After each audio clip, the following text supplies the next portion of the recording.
கர்த்தரே ஆவியானவர். கர்த்தருடைய ஆவி எங்கேயோ அங்கே விடுதலை உண்டுன்னு பைபிள்ல வாசிக்கிறோம். அப்ப ஆவியானவர் என்பது சும்மா ஒரு ஆவி வந்துட்டு போவது அல்ல. ஆவியானவர் அவர் பேசுவார், அவர் பார்ப்பார், அவர் நடத்துவார், அவர் உதவி செய்வார், ஆறுதல் படுத்துவார். அவர் எப்பவுமே நம்ம கூட இருப்பார். கடவுள் ஆவியா இருக்கிறார்ல, அவரை மனுஷன் பார்க்க முடியாதுல்ல.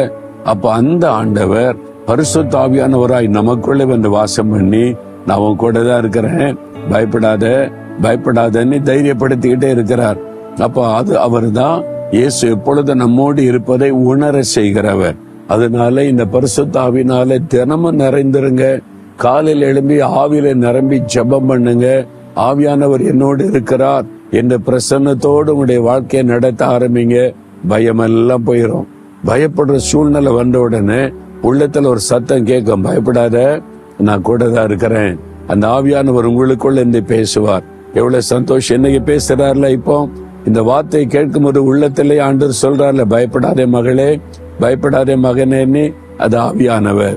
ஆவியானவரே, எனக்குள்ள நீங்க நிலை கொண்டிருக்கிறதற்காய் ஸ்தோத்திரம். தேவனே, உம்முடைய ஆவியை எனக்கு தந்ததற்காய் ஸ்தோத்திரம். என் பயத்தை எல்லாம் மாற்றி விட்டதற்காய் ஸ்தோத்திரம், ஸ்தோத்திரம். இயேசுவின் நாமத்தில் ஆமேன், ஆமேன்.